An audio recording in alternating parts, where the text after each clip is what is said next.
आप सभी का बहुत-बहुत स्वागत है ज्योतिष ऊर्जा में। जैसे कि आप सब जानते हैं कि मैं हमेशा जो भी उपाय लेकर आती हूँ, वो ज़्यादातर आपके रसोई घर में मौजूद होते हैं। आपके रसोई घर में जो मसाले मौजूद होते हैं, उनसे हम अपनी ज़िंदगी को बदल सकते हैं। यही मेरा प्रयास है कि मैं आप लोगों को ऐसे उपाय बताऊँ, जिससे आप आसानी से अपने जीवन को बदल पाएँ। आज मैं बात करूँगी पदार्थ तंत्र के एक ऐसे हर्ब के बारे में, जो अक्सर हम अपने रसोई घर में इस्तेमाल करते हैं, हल्दी। हल्दी का इस्तेमाल बहुत सी चीज़ों में किया जाता है, दवाइयों में, हल्दी का इस्तेमाल किचन में किया जाता है, हल्दी का इस्तेमाल धार्मिक कार्यों में किया जाता है, हल्दी का इस्तेमाल पूजा पाठ में किया जाता है। ज्योतिष के द्वारा भी इसका महत्व जो है वो बहुत बड़ा है। हल्दी विशेष प्रकार की औषधि है, जिसमें दैवीय गुण भी मौजूद होते हैं। विवाह में वर वधू को हल्दी चढ़ाने के पीछे यही कारण होता है कि वो बाहरी बाधाओं से बचे रहें, सुंदरता मिले और इसके साथ साथ उनकी सुरक्षा भी हो। हल्दी का संबंध बृहस्पति ग्रह से है।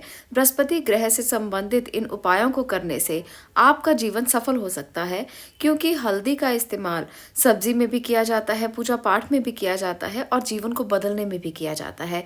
बृहस्पति एक ऐसा ग्रह है जो बहुत सौम्य माना गया है। बृहस्पति भगवान विष्णु से संबंधित है।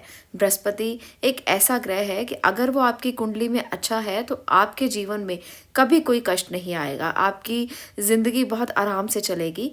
इसलिए आज मैं आपको हल्दी के 5 ऐसे उपाय बताने वाली हूँ, जो अगर आप करते हैं तो गुरु ग्रह की अनुकूलता को प्राप्त कर सकते हैं। बृहस्पति अगर अच्छा होगा तो जीवन में कोई मुश्किल आपको आ ही नहीं सकती, सभी मुश्किलों से आपको निजात मिल जाएगी। चलिए पहले उपाय की बात करते हैं। पूजा के समय में जब भी आप पूजा करें, तब आप अपनी कलाई में या अपने कंठ पर आप हल्दी का छोटा सा टीका लगाएं। ऐसा जब भी आप करेंगे, तभी आपको ऐसा महसूस होगा कि वाणी मजबूत हो गई है। जिन लोगों का काम ही वाणी से संबंधित है, उनको ये उपाय अवश्य करना चाहिए।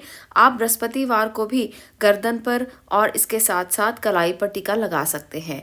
ऐसा करने से आपका बृहस्पति मजबूत होगा और आपकी वाणी को बल मिलेगा, जिससे आप लोगों को अपनी बात अच्छे से समझा पाएंगे। जब आपका बृहस्पति मजबूत होता है तो ज्ञान अपने आप आपके पास आने लगता है, और जब आपके पास ज्ञान आने लगता है तो माँ लक्ष्मी भी अपने आप आपके पास आने लगती हैं। इसलिए आप भी हल्दी के ये उपाय ज़रूर आजमा कर देखें। आपके बृहस्पति को मजबूत करने के लिए ये उपाय बिल्कुल कारगर सिद्ध हो सकते हैं। दूसरा जो उपाय है वो है हल्दी का दान करना। हल्दी का दान तब किया जाना चाहिए जब स्वास्थ्य संबंधी दिक्कतें ज़्यादा परेशान कर रही हो और कुंडली में गुरु ग्रह की स्थिति कमजोर हो। ऐसे में आप हल्दी का दान कर सकते हैं। हल्दी का दान किस प्रकार से करना चाहिए, इसके लिए आपको थोड़ा सा समझने की ज़रूरत है। हल्दी का दान हमेशा आपको मंदिर में करना चाहिए। हल्दी का दान आपको हमेशा ऐसी जगह पर करना चाहिए जो धार्मिक स्थल हो। आप किसी भी धर्म को मानते हो, आप अपने धार्मिक स्थल पर हल्दी रखकर आ सकते हैं। आप हल्दी की गांठें लें, 5 हल्दी की गांठें लें और उसे धार्मिक स्थल पर रखकर आ जाएं और प्रार्थना करें कि स्वास्थ्य संबंधी जो भी परेशानियां हैं, उनका अंत हो रहा है, गुरु ग्रह अनुकूल हो रहे हैं और आपका जीवन सुखद और समृद्ध हो रहा है।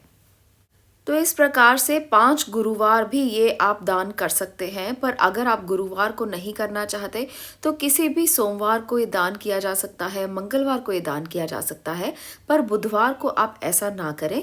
बृहस्पतिवार तो इसका दिन है ही, श्रेष्ठ दिन माना जाता है हल्दी के दान के लिए, तो आप इन दिनों को चुन सकते हैं।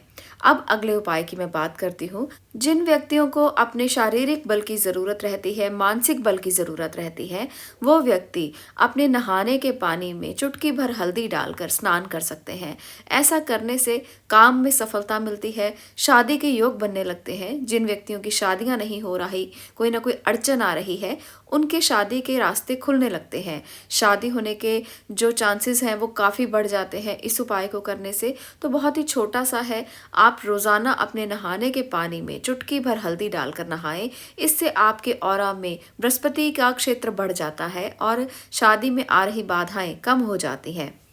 अगले उपाय की बात करते हैं। अगला उपाय उन लोगों के लिए है जो नकारात्मक दृष्टि से सोचते हैं, जिनकी हमेशा यही सोच रहती है कि ये कार्य नहीं होगा, ऐसा नहीं होगा, वैसा नहीं होगा, जिनका दृष्टिकोण ही बहुत नकारात्मक हो गया है, जिनको रात को बुरे सपने आते हैं, बाहरी हवा का प्रभाव बहुत ज़्यादा रहता है। तो ऐसे व्यक्ति क्या कर सकते हैं? आप एक हल्दी की गांठ ले लें, आप उस पर मौली लपेट लें और इस हल्दी की गांठ को पीले कपड़े में डालकर आप अपने सिरहाने रखकर इसे सो जाएं और सुबह उठकर इस हल्दी की गांठ को आपको किसी भी वीरान जगह पर गिरा देना है।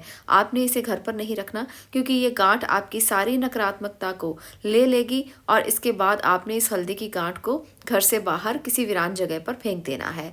बस इतना सा उपाय आप कर लें अगर, तो आपको बुरे सपने आने बंद हो जाएंगे, बाहरी हवा का प्रभाव बंद हो जाएगा, आपकी नकारात्मकता सकारात्मकता में बदलनी शुरू हो जाएगी। ऐसा आप 5 से लेकर 41 दिन तक डेली कर सकते हैं। 5 दिन भी आप हल्दी की गांठ सिरहाने रखकर सो सकते हैं। अगर आपको 5 दिन में इसका रिजल्ट दिखता है तो बहुत अच्छी बात है, नहीं तो आप 41 दिन रोजाना एक गांठ अपने तकिए के नीचे रखकर सो सकते हैं। इससे आपको अच्छे प्रभाव दिखने शुरू हो जाएंगे। ये उपाय कारगर उपाय है और बहुत से लोगों ने इसे आजमाया है और उनकी नकारात्मकता धीरे धीरे बिल्कुल खत्म होती देखी गई है। तो इसीलिए ये उपाय मैं आज आपको यहाँ पर बता रही हूँ, आप भी इसे जरूर आजमा कर देखें। अब मैं बात करती हूँ एक और ऐसे उपाय की जिसे आप कर सकते हैं और ये आपके जीवन में बहुत सी शुद्धता लेकर आ सकता है। सूर्य भगवान, जिन्हें ऊर्जा का कारक माना जाता है, जिन्हें जीवन का कारक माना जाता है, आप उन्हें सुबह सुबह उठकर अगर हल्दी मिला हुआ जल चढ़ाते हैं तो इससे आपके जीवन में बहुत सी ऊर्जा आ जाती है।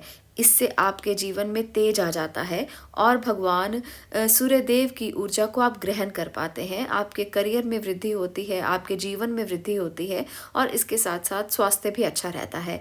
तो ये बहुत ही कारगर उत्तम उपाय हैं हल्दी के, आप भी इन्हें आजमा के ज़रूर देखें। ऐसी ही वीडियोज़ को और सुनने के लिए आप इस चैनल पर हमेशा बने रहें। मैं आपको बहुत से उपाय ऐसे देने की कोशिश करती हूँ जिससे आपको स्वास्थ्य लाभ भी मिले, आपका जीवन भी बेहतर हो और आपके आने वाले दिन पहले ही आप सुनिश्चित कर पाएँ ताकि आपको लाभ ही लाभ मिले।